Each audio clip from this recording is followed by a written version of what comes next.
What's going on, everyone? My name is Simon. I'm going into my 4th year of university. Here is a list of 10 things that you need to prepare for if you are going from high school to university and going to experience being alone and living alone for the first time. The first one is homesickness and loneliness. So this one's pretty interesting because some people deal with it more than others. But one thing that I realized is that when you go through everything on your own, it's a lot more intense than if you were to have your usual support system with you. So something like a breakup or issues with friendships, those things can really affect you a lot more because there's nobody else you can really confide in since you haven't had time to build those deep relationships with people yet. And sometimes you get lucky and you get a really close friend right off the bat, but it will still take time to develop that into a friendship where that person is really there for you all the time. And also you shouldn't be relying on other people too much. It really depends on your situation. So if something is really intense and you're dealing with it and you're struggling with it, then this is the time that you're going to have to learn how to deal with those things on your own and not constantly rely on the advice of other people, because this is the time you have to figure it out for yourself. You are becoming an independent person, and part of being independent is dealing with things on your own. Now, this isn't to say you shouldn't reach out for help if you need help, but a lot of the time nobody is going to be available, because the reality is your parents or friends, if you're not going to the university of your hometown, then they're going to be super far away, and all of your friends are likely busy with classes, or they're honestly dealing with their own things. So that's one thing that you have to keep in mind. The second thing is financial management. So this one is pretty interesting because I see a lot of people come here and they kind of just experience freedom for the first time, and then they dig themselves into a big hole. This is like aside from the fact that you might have to take out student loans or get grants or something from the university to support yourself. But in terms of just let's say you've got rent covered and you've got university covered, or you're working to get that covered.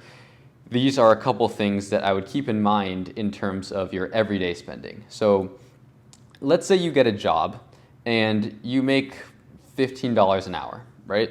If you are going to have lunch in the middle of your day, that is pretty much using up an hour of your time. So let's say you get an hour break for lunch. That's 2 hours of your workday gone. The hour that you're not working plus the hour that you just worked to pay for lunch. So a lot of times you can live for a lot less than you really think.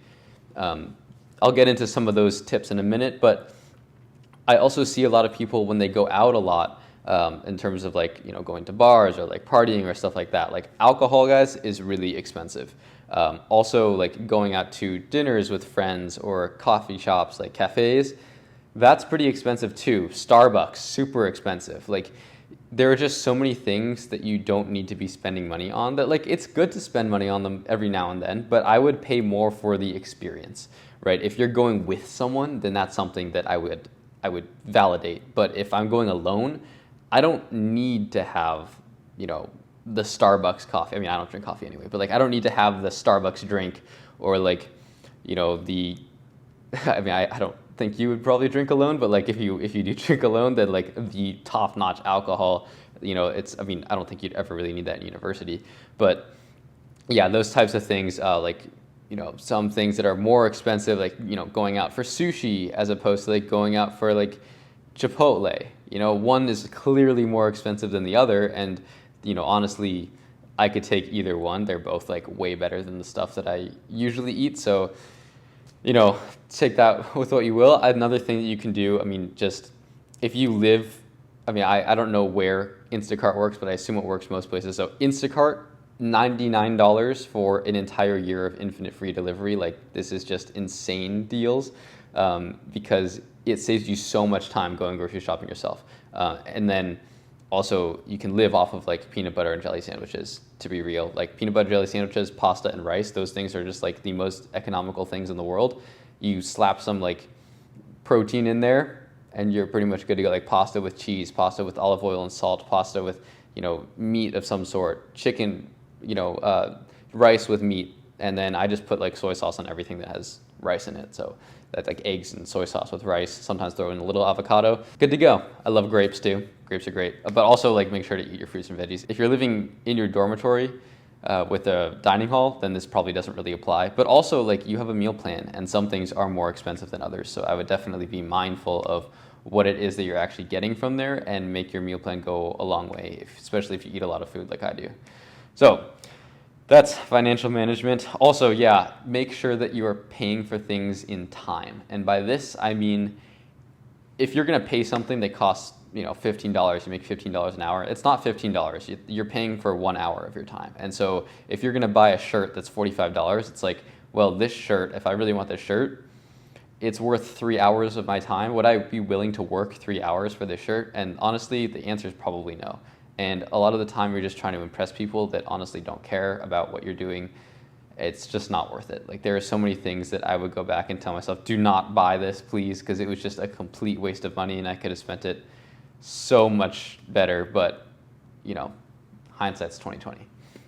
So the next thing is cooking and nutrition. Now, I kind of just covered this, but like, you don't need to go overboard. If you're living, off res, or if you're living on res first, let's start with that. You're pretty much going to have everything made for you. You just go to the dining hall, you get food, you're good to go.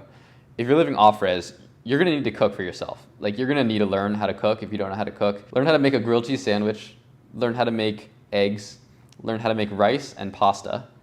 Or if you don't wanna learn how to make rice, like, guys, rice is so easy, but if you don't know how to make rice and you don't wanna learn, just get a rice cooker and throw some water in there and some rice. Like 2-to-1 ratio, that's all you need to know. Turn it on and just let it sit and it will magically create rice for you. I used to make rice in a pot, so I know how to make rice. But now with a rice cooker, you don't really need to know that. Also, toast, keto and butter jelly sandwiches, bagels. That's pretty much all you're really gonna need, plus fruits and veggies. So very easy way to make vegetables that are actually like edible and like enjoyable is to just cut them up. Like potatoes and broccoli is what I do.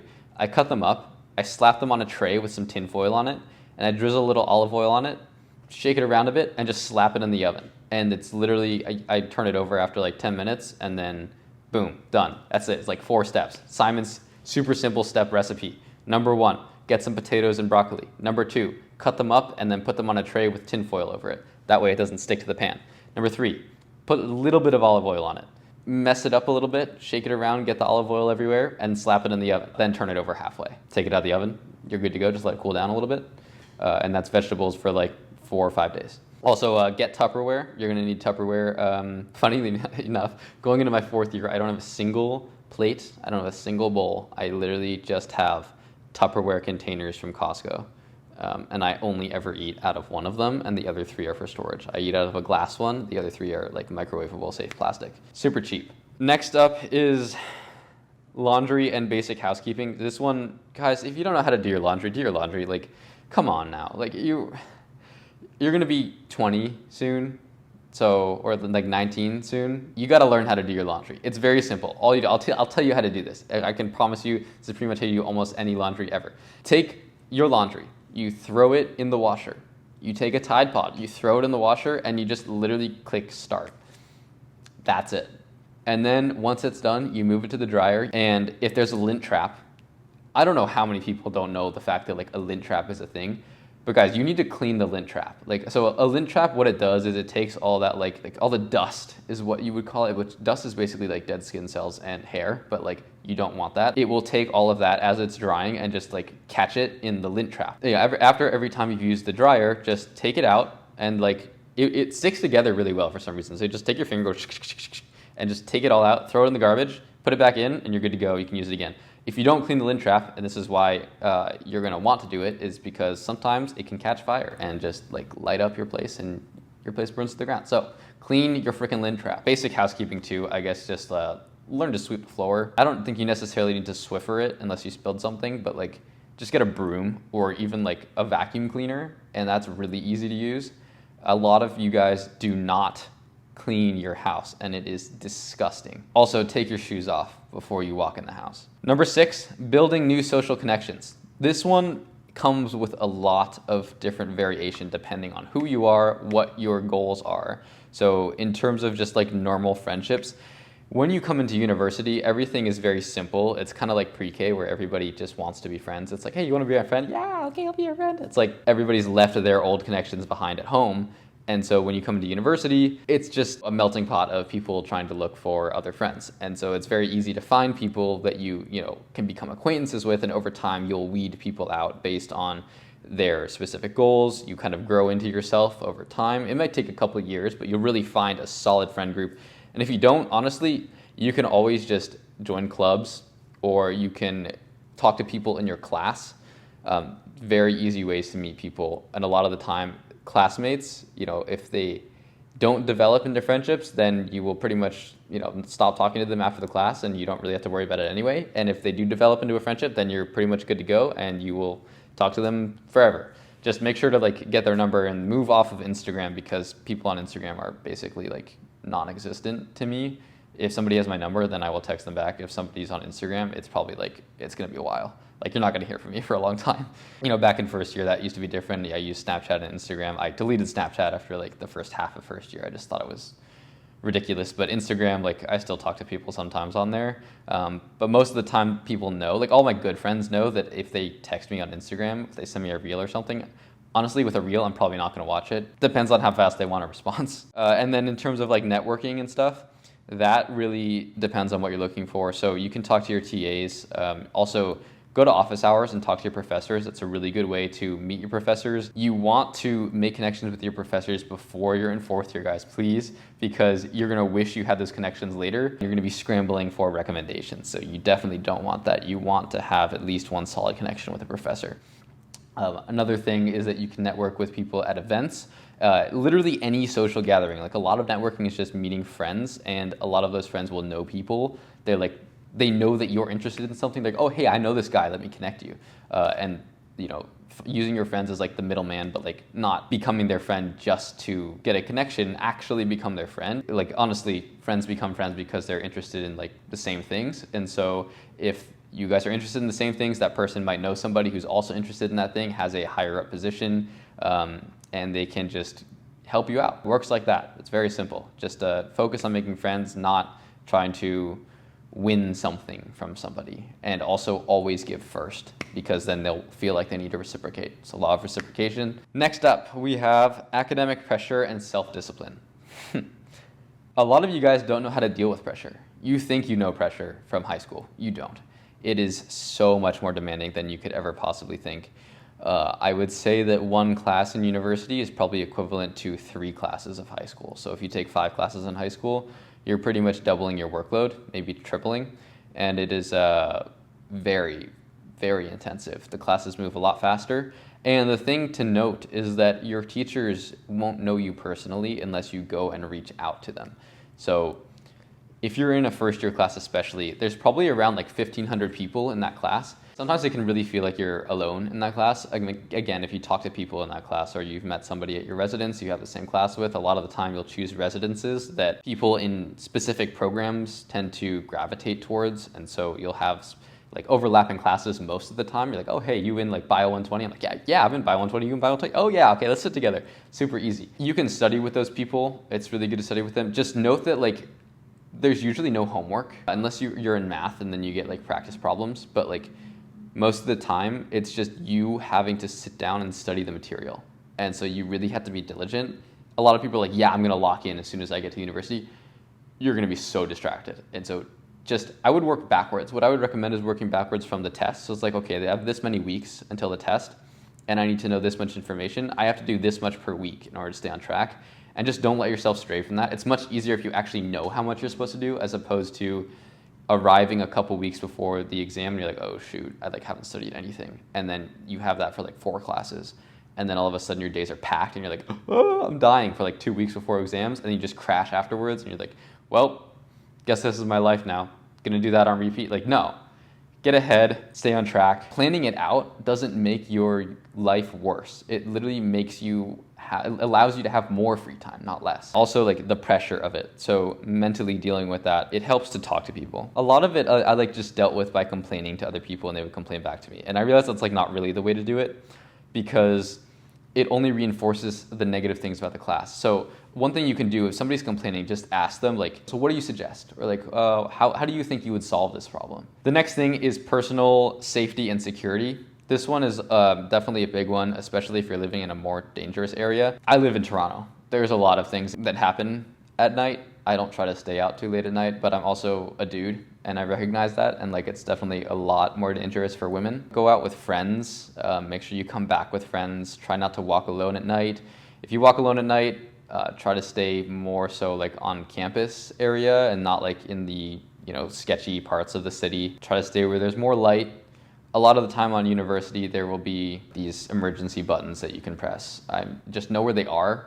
I haven't used one. I don't know anybody that has used one, but I know that they're there and I know where they are because I made a point of knowing where they were when I first came to university, just in case anything happened. Also, lock the door before you go to bed, even if you're living on res. If you can, lock the door. The next one is managing illness and healthcare. You want to manage your wellness because it can really sneak up on you, especially because you're so stressed all the time. And stress really destroys your immune system. And so it makes you more susceptible to injuries. It makes you more susceptible to just getting sick in general.